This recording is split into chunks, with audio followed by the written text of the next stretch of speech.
What I want to bring your attention now, and something that we were kind of teasing about during your 6 o'clock newscast, is this conversation about what vaccines are appropriate for you and your pets. Well, really, so much more your pets rather than you, because we've been talking quite a lot about the respiratory illnesses we're seeing right now, the rise in flu cases, and just the importance of knowing what vaccines are good for you and your family, depending on what your family needs, right? And having that open conversation with your doctor.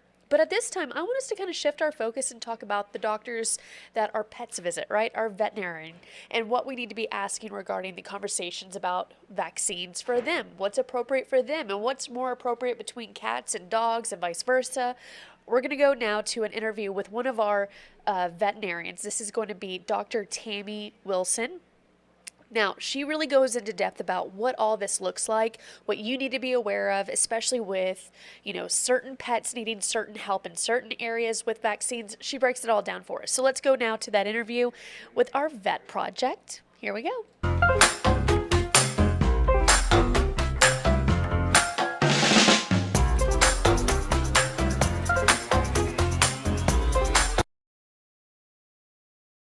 Dr. Tammy Wilson with Yes. Flint Veterinary Clinic. Yes. Yes, you said you've been in practice for 23 years. 23 years. Yeah. She started sounds when she crazy. was 6. I did not. Thank you. I'm 24, so. Almost as long as you have been. Yeah. Yes. Yeah. Yes. Yeah. No, I graduated in 2003 Okay. up in Colorado. Okay.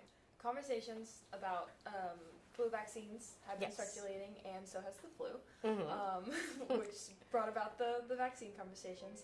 And so I thought this might be a good time to talk about pet vaccines, Okay. since they're already kind of in the air. So I know a Yes. few weeks ago we talked about other illness prevention. Yeah. And kind of like, can dogs catch cold, that kind of thing. Yeah. But vaccines can, prevent a lot of different things, not just seasonal, Yes. kind of across the board. And so I know with Christmas, maybe someone got a new puppy, maybe someone got a new cat, Yeah. lots of new pets, and so to have that, there's kind of a schedule for vaccines throughout our guideline throughout the Yes. pet's life. And so I was wondering if we could talk a little bit about kind of what that looks like. Okay. So to begin, I did a little bit of pre-research, and I saw that there are kind of two categories of some core vaccines and some extra vaccines. Okay. So can you tell us a little bit about how that works? So kind of basic definitions, I guess. Core vaccines are vaccines that are considered necessary for every animal, and cats and dogs have their own unique vaccines. They're ones that, regardless of where the pet lives, where it travels, what it does, they're kind of necessary for all of them. The non-core vaccines or lifestyle vaccines are ones that are kind of dependent on where a pet lives, what they do, how many pets are in the house, are they inside, outside. They're very dependent and they're very customized. There's no one set vaccine schedule that fits every dog or cat for every vaccine. So outside of the core vaccines, it's very much talking to your vet about what your individual pet might need and when and how often. Yeah, So, maybe depending on if they're indoor or outdoor. Yes. Or have another health issue maybe. Yes. Something like that. Yes. Let's talk about what are some of those core vaccines for cats, and then we'll go to dogs. Okay. I like that we start with cats. Cats always kind of get left out, I feel like. So with cats, their core vaccines, and again, there might be slight variation in veterinary recommendations and clinic recommendations, but the American Veterinary Medical Association does have what they list as core vaccines for both cats and dogs, and that's kind of what our general guidelines are, at least at our clinic. The cat core vaccines are rabies, which is necessary for everybody, and then a vaccine that we abbreviate FVRCP. It's a combination of a couple of respiratory viruses and one digestive virus, kind of similar to parvo in dogs. So it's a combination vaccine, and that one is pretty much considered core for all of our cats. For dogs, again, rabies is considered core vaccine, and then their combination vaccine is abbreviated DHPP, and it's distemper, a couple of respiratory viruses, and parvo. So those are what we generally considered as kind of standard core vaccines that everybody gets regardless of where they live and what they do. Gotcha. So, Okay, that makes sense. yeah. So let's see. So I know that there's a lot of in the weeds and it can get kind of messy. So just some bullet point, like guideline or schedule. what do we start with as a kitten or puppy, Yeah. and how do we like check in as they grow into adulthood as far as the vaccine schedule goes? Okay, so if we want to go like way back, they're going to get some maternal antibodies when they're born. They get that naturally. So there's a period of time up to about 6 weeks when a cat or a kitten or a puppy is going to have some antibodies left over from mom that's going to protect them for a short period of time. So the general recommendation is to start their vaccines when most of those maternal antibodies have kind of faded away.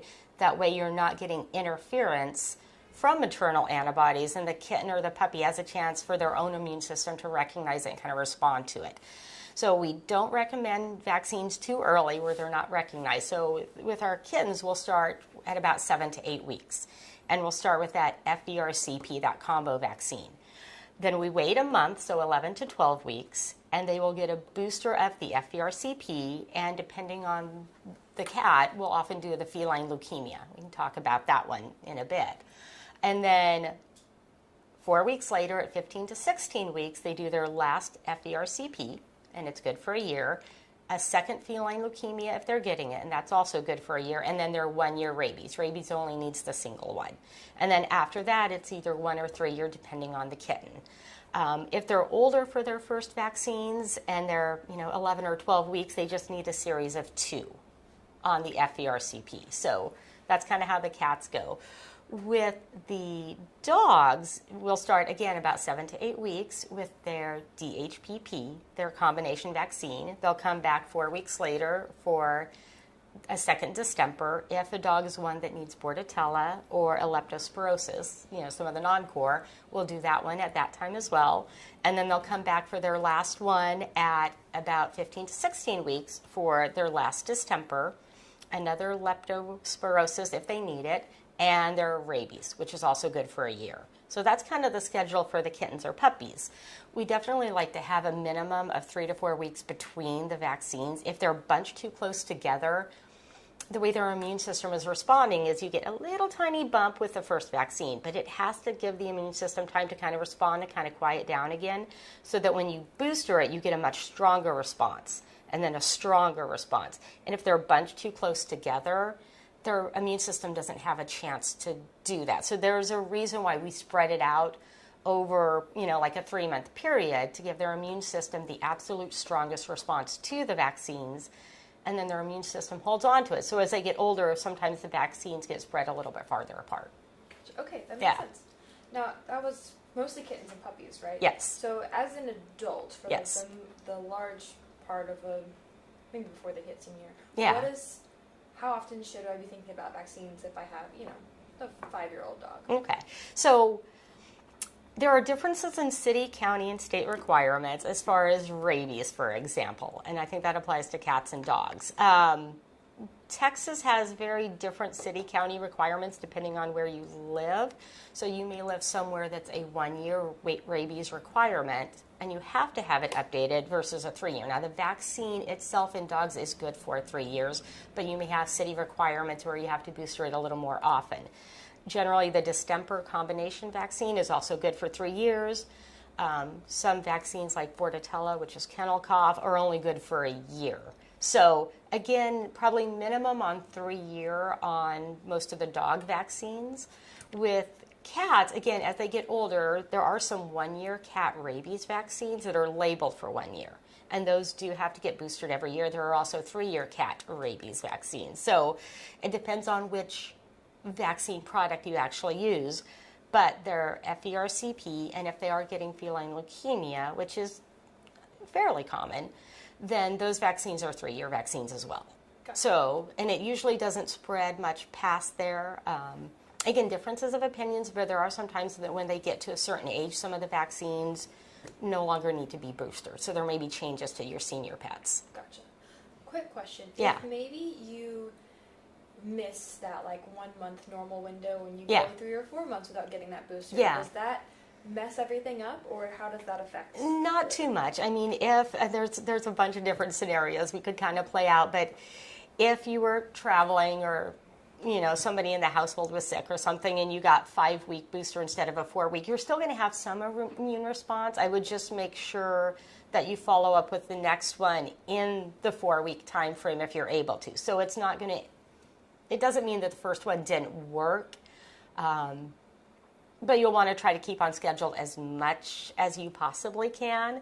And if you're, doing a 1-year vaccine, for example, on, some vaccines, it doesn't mean the immune response is gone. There's still an immune response there. They're still probably protected. So there is a little bit of leeway, whether it's kitten vaccines or adult vaccines, as far as the time frame. You just want to try to get as close to it as you can. Sure. Okay, Yeah. that makes sense. Yeah.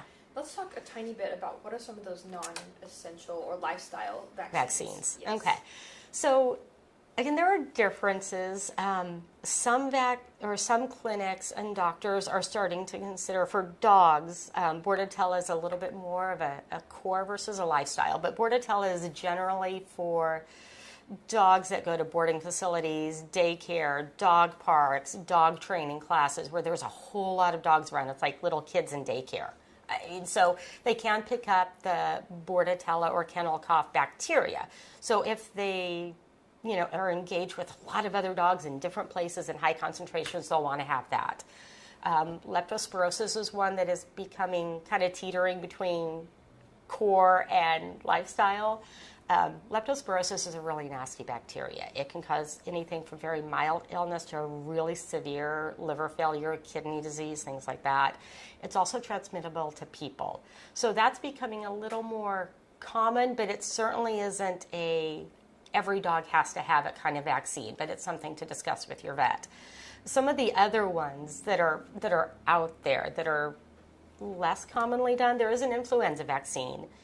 The virus tends to mutate a lot. It's not recommended except for a lot of boarding facilities may require it. It's certainly not part of our core vaccine schedule just because it's a little less predictable in actual protective ability on that one. There is a Giardia vaccine for that intestinal parasite. It has kind of fallen out of favor. The parasite is so big and so complicated that trying to vaccinate against something that is that large is kind of difficult, and it doesn't prevent them from getting Giardia. It may limit the number of parasites that they pass in their stool, but it's not going to prevent it. So it's really not, I don't think I've done a Giardia vaccine in 15 years. I mean, it's kind of fallen out. There is a rattlesnake vaccine that when it came out about 20 years ago, I think there was great hope that it was going to prevent the venom from causing reactions in dogs. But it was made in Southern California with a particular rattlesnake, little pygmy rattlesnake, and the venom from a variety of snakes is so different. And there's up to 50 different enzymes in snake venom, and it's different between different snakes. That the vaccine never really showed a lot of effectiveness. It doesn't prevent them from having reactions. It doesn't stop the reaction. It might slow it down a tiny bit. But so that one has actually kind of fallen out of favor. With cats, feline leukemia, again, kind of teeters between core and lifestyle. If your cat is outdoor, if it is indoor, outdoor, that's where they're going to encounter the leukemia virus. And it will cause devastating effects on their immune system, kind of prevent them from being able to respond to even simple infections. And so they could get a simple bacterial wound that can escalate into something really dangerous because their immune system has kind of been wiped out. So that is actually a much more common vaccine, again, depending on the cat.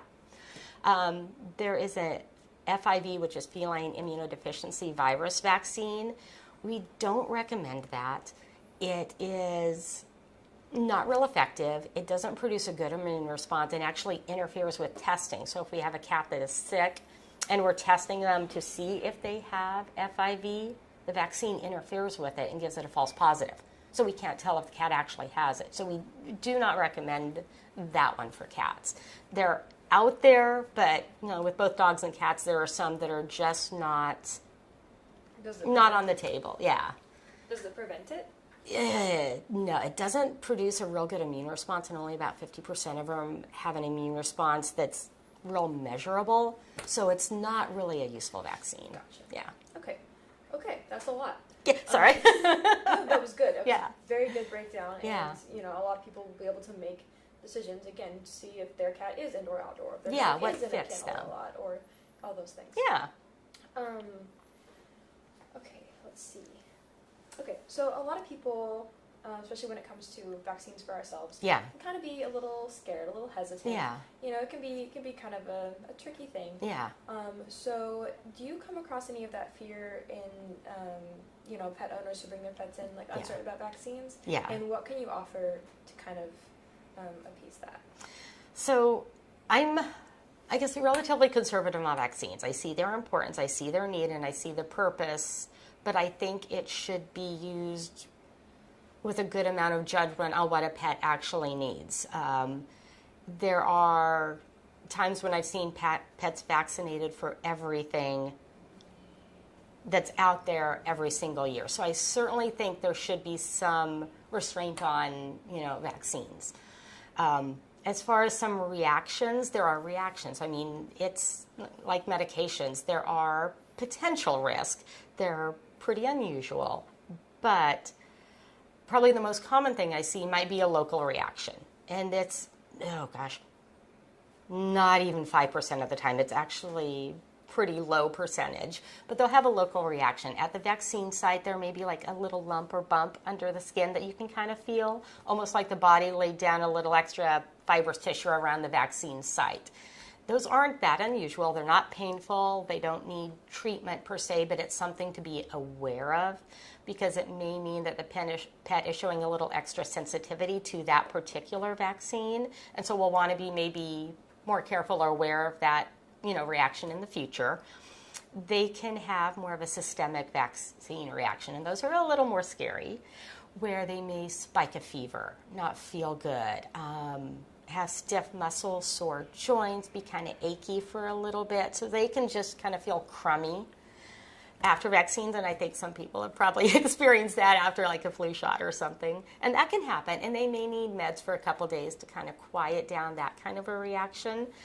As far as more severe reactions, they are out there, but they are in a very tiny percentage. Feline leukemia vaccine years ago used to be reported as having something called a vaccine sarcoma, which is a skin tumor that developed at the vaccine site. They have since changed the vaccine and made it much safer and pulled a lot of the additives out, and I haven't seen one of those in probably almost 20 years. But it was out there. There are a very small percentage of autoimmune problems that can show up after a vaccine. And again, I may see one every maybe 2 years, 1 or 2 years, where after a vaccine, the body's responding to it. It's laying down its immune response. And it's like, oh, well, I am going to cross-react against muscles or red blood cells or skin. So there are legitimate issues where some vaccines in a certain animal has created an autoimmune disease that has to be treated, and it may have to be treated for a period of time.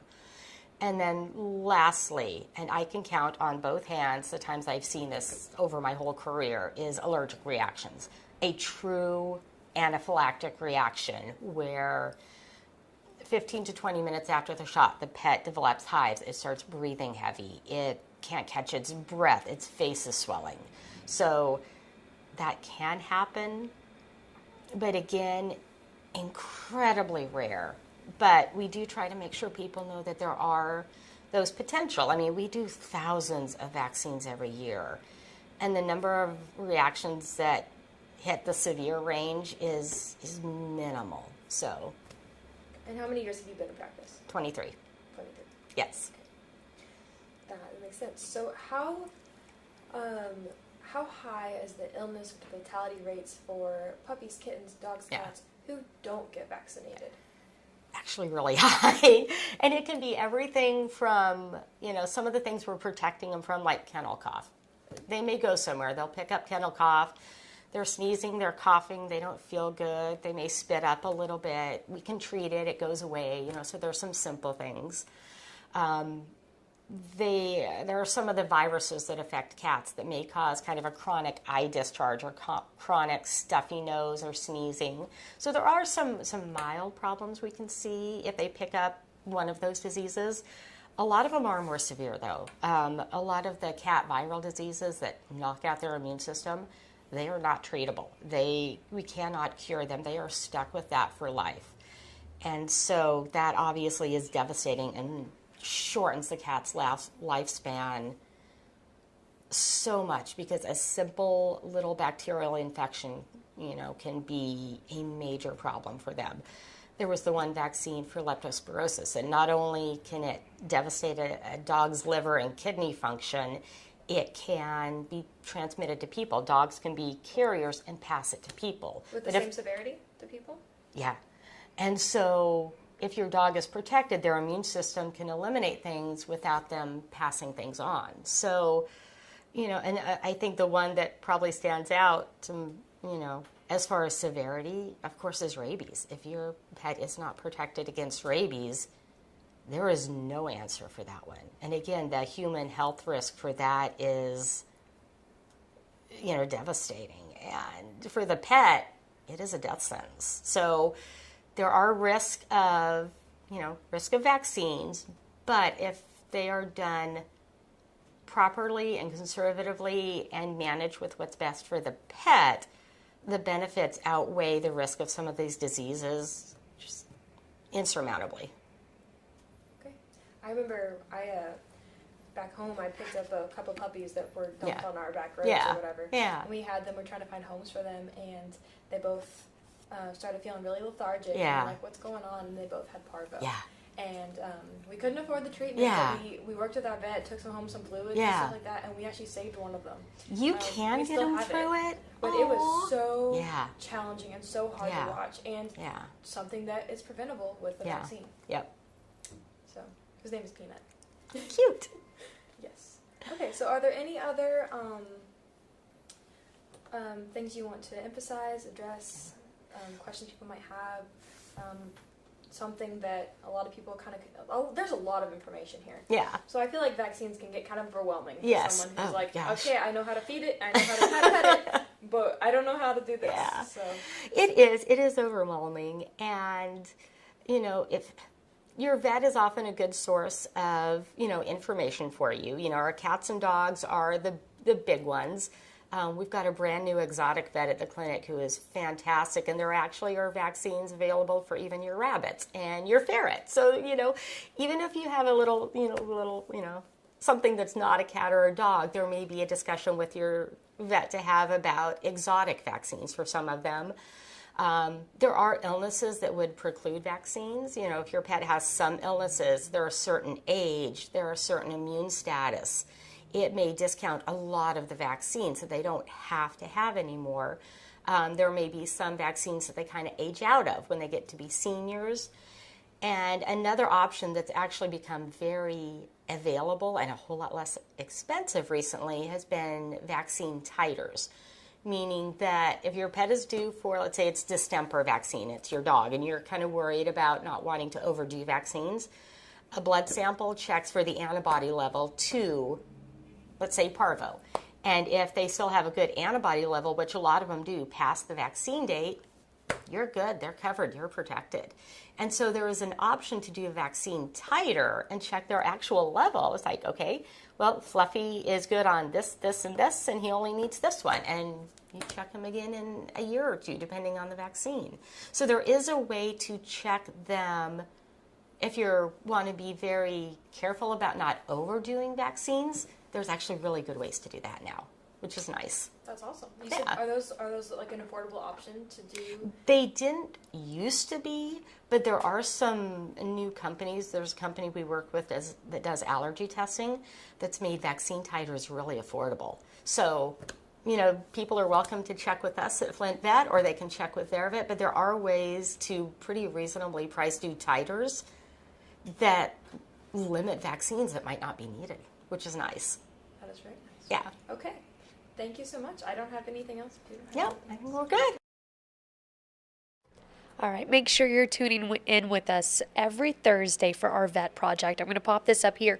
If you have any questions when it comes to your critters, your four-legged friends, your family members who just so happen to be covered in fur or scales, or even, feathers. Make sure you let us know on our Vet Project emails. Just send us in your questions, and that way we can kind of help you fill in the gaps on information that you need regarding your pets directly from a veterinarian here in East Texas. You can send those emails to vetproject@kltv.com or ktre.com in order for us to see your questions and kind of plan out what we're going to talk about next. We want you to be a part of the conversation here on East Texas Now, not just a viewer, but a participant. There you have it. Let's go ahead now, turn to our